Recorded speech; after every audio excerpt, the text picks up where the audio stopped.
ஹரஹர நம பார்வதீபதயே அரஹர மகாதேவா. மாசி மாச பிறப்பு, கும்ப மாச பிறப்பு. மாசி மாதம் 1 13/2/2024 செவ்வாய்க்கிழமன்னைக்கு மாசம் பிறக்கிறது. மாசம் பிறக்கிறது விஷ்ணுபதி புண்ணிய காலம்னு சொல்லக்கூடிய விசேஷமான புண்ணிய காலம். என்றைக்குமே புண்ணிய காலங்கள் வரும்பொழுது அந்த புண்ணிய காலத்தில் நாம் நல்ல செயல்கள் செய்யும் பொழுது அது பல மடங்கு பெருகும். அதோடு மட்டும் இல்லை, மனசுக்கு சந்துஷ்டியும் ஆனந்தத்தையும் கொடுக்கக்கூடியது இந்த புண்ணிய காலங்கள். உதாரணத்துக்கு நாம் பார்த்தோம்னா, சில நாட்கள் நாம் சந்தோஷமாக இருப்போம். என்ன எதுக்கோசரம் சந்தோஷமாக இருக்கும்னு நமக்கே தெரியாது. ஆனால் ஒரு ஆனந்தமாகவும் அன்னைக்கு செய்யக்கூடிய செயல்கள் எல்லாம் வேகமாகவும் சுறுசுறுப்பாகவும் பண்ணுவோம். அது மாதிரி இருக்கிற மாதிரி நாட்களுக்கும் சிறப்பு உண்டு. ஏன்னா நம்மளுடைய நாட்கள் எல்லாம் உயிர் உள்ளவை. ஆங்கில மாதம் மாதிரி தேதிகள் கிடையாது. தமிழ் மாதங்களுக்கு, அதுவும் கும்ப மாதம், ஒவ்வொரு மாதமும் சூரியன் எந்த ராசியில பிரவேசம் பண்றானோ அந்த ராசியே மாசமா வர்றதுனால அந்த மாசத்துக்கு விசேஷ சக்திகள் உண்டு. அந்த ஒரு நாள்னு எடுத்துட்டோம்னா அதுக்கு நேத்திரன் உண்டு, ஜீவன் உண்டு, எல்லா விதமான அங்கங்களும் உண்டு. திதி, நட்சத்திரம், யோகம், கரணம் இதெல்லாம் அங்கங்கள். இப்படி சர்வாங்கமாக இருக்கக்கூடியது தான் நாட்கள். அதனால தான் பஞ்சாங்கத்தில் பார்த்தேன்னா சில நாட்களில் சூன்ய திதின்னு போடுவார், சில நாட்களில் அதிதி திதின்னு போடுவார். ஏன் அப்படி போடுறான்னா, சில நாட்கள் ஒரு திதியாகப்பட்டது பல மணி நேரம் ஜாஸ்தியாக இருந்ததுன்னா அதுக்கு அதிதி திதின்னு பேர். சூன்ய திதின்னும் பொழுது சில நாட்கள் சில திதிகள் முன்ன வந்துடும், இல்லைன்னா பின்ன வந்துடும் அந்த மாசத்துல. அது மாதிரி வரும்பொழுது அந்த தினத்தை சூன்ய திதின்னு போடுவார். ஆக நம்மளுடைய கலாச்சாரத்தில் ஒவ்வொரு நாளுக்கும் எல்லாமே உண்டு. அது மாதிரி விசேஷமான விஷ்ணுபதி புண்ணிய காலம் அன்றைய தினம் மாசி மாதம் 2 14/2/2024 புதன்கிழமைக்கு சுக்லபக்ஷ சஷ்டி, முருகப்பெருமானை வழிபாடு பண்ணக்கூடிய விசேஷ தினம். இது சாயங்காலம் இந்த சஷ்டி வருது. சாயங்காலத்தில் சில நாட்கள், அதாவது சுக்லபக்ஷத்தில் சாயங்காலத்தில் வரும்பொழுது நாம் பூஜை பண்ணோம்னா அது மிகுந்த பலனை கொடுக்கும். மாசி மாதம் 4 16/2/2024 வெள்ளிக்கிழமைக்கு கிருத்திகை பிறக்கிறது. கிருத்திகை அதோடு மட்டும் இல்லை, அன்னைக்கு ரத சப்தமின்னு சொல்லக்கூடிய விசேஷமான புண்ணிய காலம். மாசி மாதம் 5 17/2/2024 அன்னைக்கு பீஷ்மாஷ்டமின்னு பேரு, விசேஷமான தினம். மாசி மாதம் 9 21/2/2024 புதன்கிழமைக்கு சுக்லபக்ஷ பிரதோஷம். பிரதோஷம்னு சொல்லும் பொழுது எல்லா விதமான சகல விதமான பாவங்களை தீர்க்கக்கூடியது தான் பிரதோஷம்.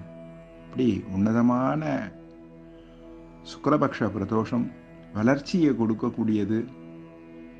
நம்ம பெரியவாள்லாம் ரொம்ப கணிச்சு வச்சிருக்கா. சுக்லபக்ஷம்னும் பொழுது அது வளரக்கூடியது, வளர்ச்சியை தரக்கூடியது. கிருஷ்ணபக்ஷம்னு சொல்லும் பொழுது நம்ம கிட்டக்க இருக்கிற துஷ்ட சிந்தனைகள், துராக்கிரதமான எண்ணங்கள், நம்மளுடைய வினைகள், கஷ்டங்கள் எல்லாம் நிவர்த்தி பண்றதுக்கோசம் கிருஷ்ணபக்ஷ வழிபாடு வச்சிருக்கா. ஆக பெரியோர்கள் காட்டிய வழியில போகும்பொழுது நல்ல நிலை நமக்கு ஏற்படும். அதில் எந்த விதமான ஐயமும் கிடையாது. மாசி மாதம் 10 22/2024 அன்னைக்கு நடராஜர் அபிஷேகம். ஒவ்வொரு மாதமும் 2 மாதத்துக்கு ஒரு தடவை, இல்லை 3 மாதத்துக்கு, சில சமயங்கள் 3 மாதம் கூட வரும். அது மாதிரி வரும் பொழுது நடராஜ பெருமானுக்கு அபிஷேகம் வரும். 6 கால அபிஷேகங்களில் ஒரு அபிஷேகம் இது. மாசி மாதம் 11 23/2/2024 அன்னைக்கு பௌர்ணமி. பௌர்ணமின்னு சொல்லும் பொழுது அது விசேஷ பலன்களை கொடுக்கக்கூடியதுன்னு சொல்லி நம்ம பெரியவாள்லாம் வகுத்து கொடுத்துருக்கா. பௌர்ணமி தினத்தில் வழிபாடு பண்ணும் பொழுது, தாயாரை வழிபாடு பண்ணும் பொழுது அது மிகுந்த பலனை கொடுக்கும். இன்றைக்கும் பார்த்தீங்கன்னா காமாட்சி அம்மன் கோவிலில் காஞ்சிபுரத்தில் இந்த பௌர்ணமியும் பொழுது தாயாருக்கு நவாபரண பூஜை பண்ணுவார். நவாபரண பூஜைன்றது விசேஷமானது. ஆபரணம் சொல்லும் பொழுது சுற்றி இருத்தல்னு சொல்வார். ஒரு தேவதை இருக்கு, ஒரு சுவாமி இருக்காருன்னா அந்த சுவாமியை சுற்றி இருக்கக்கூடிய தேவதைகளுக்கு ஆபரண தேவதைகள் பேர். நாமெல்லாம் ஒரு இடத்துக்கு போகிறோம்னா அப்படியே போயிடுவோம். ஆனால் தேவதைகள் சுவாமிகள்லாம் எழுந்தருள்றான்னா அவளை சுற்றி தேவதைகள்லாம் இருக்கும். ஆவரண தேவதைகள்னு சொல்லுவாள். தேவதைகள், பிரத்யங்க தேவதைகள், உபாங்க தேவதைகள் அப்படிலாம் இருக்கு. அந்த தேவதைகளுக்கெல்லாம் பூஜை பண்ணுறது ரொம்ப விசேஷ பலன் கொடுக்கும். சந்திரன் உதயமான உடனே இந்த நவாபரண பூஜை ஆரம்பிப்பார். சில சமயம் சந்தர்ப்பப்படும் பொழுது சுமங்கலிகள் பூஜை, கன்னியா பூஜை, பாலா பூஜை எல்லாம் பண்ணுவார். ரொம்ப விசேஷ சக்தி உடையது இந்த பூஜை. நவாபரண பூஜைன்னு பேர். லலிதா நவாபரண பூஜைன்னு பேர். அன்றைய தினம் மக நட்சத்திரம் வேற இருக்கு, மாசி மகம். ரொம்ப விசேஷமான புண்ணிய தினம் அன்றைய தினம். மாசி மாதம் 12ஆம் தேதி 24/2/2024 சனிக்கிழமை அன்னைக்கு நட்சத்திரத்தை யாரெல்லாம் பிரதானமாக வச்சுட்டு இருக்காளோ அந்த அனுஷ்டானத்தில் வச்சிருக்க இடங்கள் எல்லாம் மாசி மகம். மாசி மகத்தன்னைக்கு சமுத்திரஸ்தானம் பண்ணணும். சமுத்திரராஜன் ரொம்ப விசேஷமானவன். எல்லா நதிகளும் சமுத்திரராஜன் கிட்ட தான் போய் சேர்றது. அப்படி நதிகளெல்லாம் பெண்களா சொல்லும்பொழுது சமுத்திரராஜனை புருஷனா சொல்றா. அதனால அந்த சமுத்திரராஜன் விசேஷமானவன். அந்த சமுத்திரராஜனை ஸ்தானம் பண்ணோன்னா தீட்டு காலங்களில் போய் ஸ்தானம் பண்ணக்கூடாது. நம்ம ஆற்றுல குழந்தைகள்லாம் பிறந்திருக்கு, குழந்தைகளுக்கு குழந்தைகள் பிறந்திருக்கு அப்படின்னு இருக்கும் பொழுது சுப தீட்டு வரும். அந்த தீட்டு காலத்தில் போய் ஸ்தானம் பண்ணக்கூடாது. மற்ற தீட்டுகள் வரும் பொழுதும் போய் ஸ்தானம் பண்ணக்கூடாது, கால் நினைக்கக்கூடாது. ஏன்னா அவர் சமுத்திரராஜர், என்னைக்கும் இந்த உலகம் உள்ளவரை அவர் இருக்கக்கூடியவர். அதனால் அவருக்குன்னு சில மரியாதைகள் உண்டு. அதே மாதிரி சில நாட்களில் தான் போய் ஸ்தானம் பண்ணலாம். எல்லா நாளையும் போய் சமுத்திரத்தில் குளிக்கக்கூடாது, எல்லா நாள்லையும் போய் சமுத்திரத்தில் காலை நினைக்கப்படாது. அதுக்குன்னு சில நியமனங்கள்லாம் வச்சுருக்காங்க. அப்படியே சமுத்திரத்தில் போய் ஸ்தானம் பண்ணுறதா இருந்தாலும் முதல்ல கரை ஓரமாக நின்று பிரார்த்தனை பண்ணிட்டு, நம்மளுடைய குலதெய்வம் இஷ்ட தெய்வங்கள்லாம் பிரார்த்தனை பண்ணிட்டு, கணபதியை பிரார்த்தனை பண்ணிட்டு, அந்த க்ஷேத்திரம், அதாவது அந்த எந்த சமுத்திரக்கரையில் நம்ம ஸ்தானம் பண்ணுறோமோ அந்த க்ஷேத்திரத்தில் அந்த சமுத்திரக்கரையில் இருக்கக்கூடிய பெரியவரை பெருமானை நினச்சிட்டு பிரார்த்தனை பண்ணிட்டு, அதுக்கப்புறம் சமுத்திரராஜனை பிரார்த்தனை பண்ணி, சமுத்திரராஜா, நான் உன் இடத்துல ஸ்தானம் பண்ண போகிறேன், என்னுடைய பாபங்கள்லாம் நீக்கி எனக்கு புண்ணியத்தை கொடுக்கணும், என்னுடைய பெரியோர்களுக்கெல்லாம் நற்கதி கொடுக்கணும், இந்த சமுத்திரஸ்தானம் பண்ணுறதுனால எனக்கு என்னுடைய ஆத்மாவாகப்பட்டது பரிமாண வளர்ச்சி அடைஞ்சி பரிபக்குவமாய் உயர்ந்த நிலையை அடையணும்னு பிரார்த்தனை பண்ணிட்டு, சமுத்திரராஜனுக்குன்னு சில காணிக்கைகள் முடிஞ்சவா ஒரு வெத்தலை பாக்கு பழம் வச்சு அந்த சமுத்திரத்தில் போட்டுட்டு அதுக்கப்புறம்தான் ஸ்தானம் பண்ணணும். எடுத்த உடனே போய் பசங்கள்லாம் நினச்சிட்டு குளிக்கக்கூடாது. அதே மாதிரி சமுத்திரத்தில் சோப்பு போட்டு தேய்ச்சி குளிக்கக்கூடாது, ஷாம்பு போட்டு எண்ணெய் தேய்ச்சி அதெல்லாம் குளிக்கக்கூடாது. அதெல்லாம் தோஷங்கள் சம்பவிக்கும். ஏன்னா சமுத்திரத்தில் ஸ்தானம் பண்ணும்பொழுது சகலவிதமான பாபங்களையும் நீக்கக்கூடியது சமுத்திரஸ்தானம். விசேஷ பலன்களை கொடுக்கும். மாசி மாதம் 16ஆம் தேதி 28/2/2024 புதன்கிழமை அன்னைக்கு சங்கடகர சதுர்த்தி வருது. விசேஷமான புண்ணிய காலம். சங்கடங்கள் எல்லாம் நீக்கக்கூடியதுதான் சங்கடகர சதுர்த்தி. கணபதி பெருமான் விசேஷமானவர். நம்மளுடைய சாஸ்திரத்தில், நம்மளுடைய சனாதனமான தர்மத்தில் ஒவ்வொரு தேவதைகளுக்கும் ஒவ்வொரு விதமான அபரிவிதமான சக்திகள்லாம் இருக்கு. எந்த மதத்திலையும் எந்த சமயத்திலையும் இது மாதிரி ஒரு வழிபாடு, இது மாதிரி ஒரு பகுத்து கொடுக்கறதுன்றது கிடையாது. சில மதங்கள் எல்லாம் போய் இறைவனை கேட்கும் பொழுது அவ சொல்லுவா, இறைவனை பற்றி உனக்கு எதுக்கு, அவர் ஆணா பெண்ணா அலியா உனக்கு தேவையில்லை, நீ தர்மத்தை செய், உனக்கு இறைவன் வகுத்திருக்கான் கடமை, அந்த கடமையை செய் அப்படின்னு ஒரு மதம் சொல்றது. ஒரு மதம் சொல்லும் பொழுது எனக்கு தெரியாதுன்னே சொல்லிடுறது. ஆண்டவனை பற்றி கேட்டால் எனக்கு தெரியாது, எனக்கு இந்த நெறி தெரியும், இதை பின்பற்று. ஒரு இதில் கேட்கும் பொழுது ஆண்டவனை தந்தையா பார்க்கறது. என் தந்தைக்கு தெரியும், அதனால நான் அவர் எப்படி இருக்கார், ஆணா பெண்ணா அலியா அதெல்லாம் என்னால் சொல்ல முடியாது, அவர் வழிகாட்டுறார், நீங்கள் வழியில் நடங்கோ அப்படின்னு சொல்றது. ஆக பகுத்து சொல்லலை. ஆனால் நம்மளுடைய மதம் சனாதனமான மதம் ஒவ்வொரு தர்மத்தை சொல்றது, வாழ்க்கை நெறிய சொல்றது, பக்தி நெறிய சொல்றது, நாம செய்யக்கூடிய கடமைகள் செய்யறது. ஒரு புருஷனுக்கு ஒரு மனைவியாகப்பட்டவள் என்ன செய்யணுமோ, ஒரு மனைவிக்கு ஒரு புருஷனாகப்பட்டவன் என்ன செய்யணுமோ, ஒரு குழந்தைகளுக்கு ஒரு அந்த தலைவனாக இருக்கக்கூடியவன் அந்த புருஷனாக இருக்கக்கூடியவன் என்னென்ன செய்யணும், குழந்தைகள் தாயார் தகப்பனாருக்கு என்ன செய்யணும், இப்படி கடமைகள் எல்லாம் வகுத்து கொடுக்கிறது.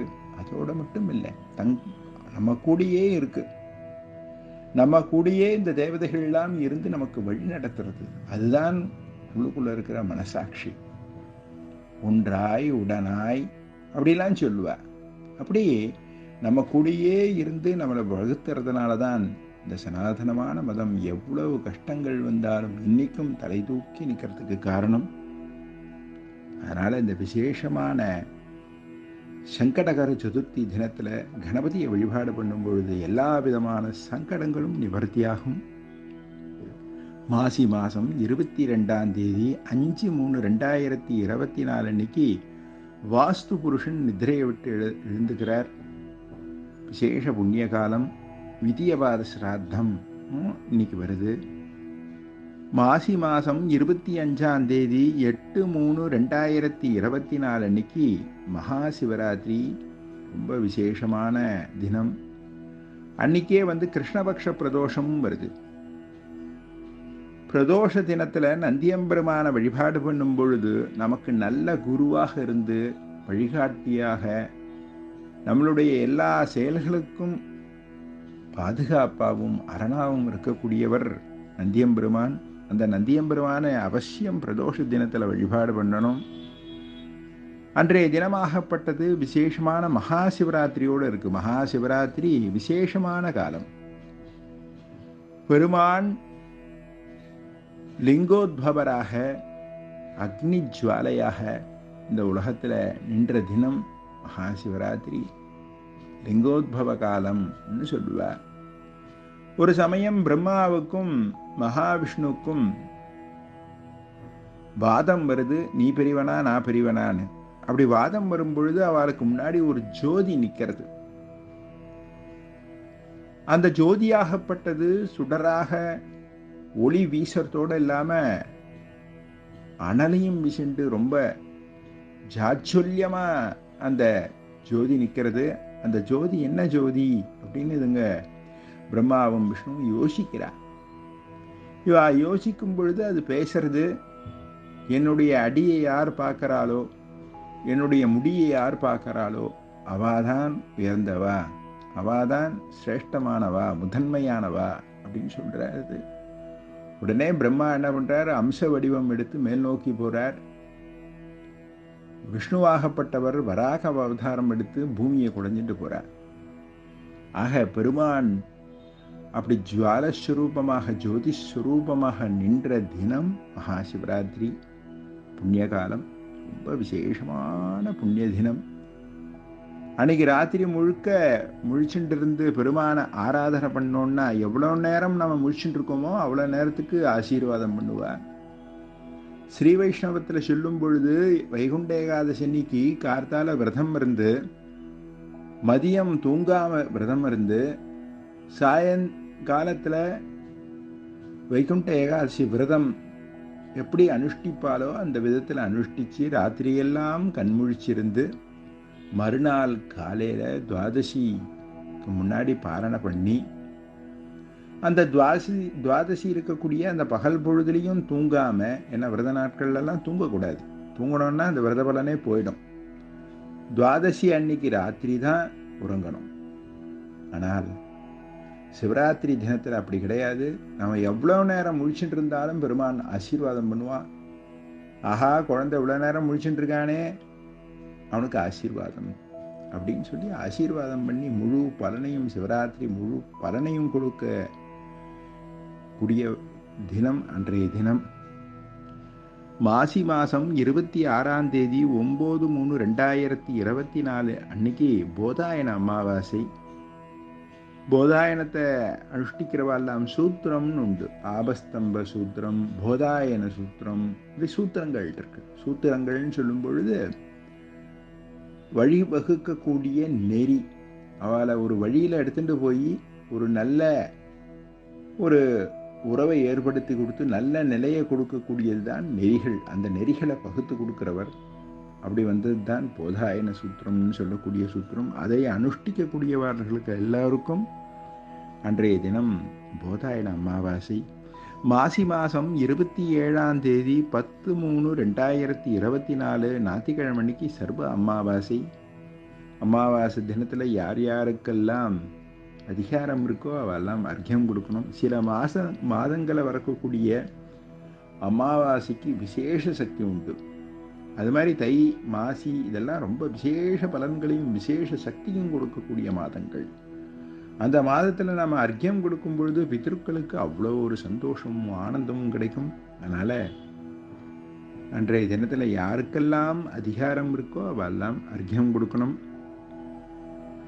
மாசி மாதம் 30ஆம் தேதி 13/3/2024 புதன்கிழமைக்கு சுக்லபக்ஷ சதுர்த்தி.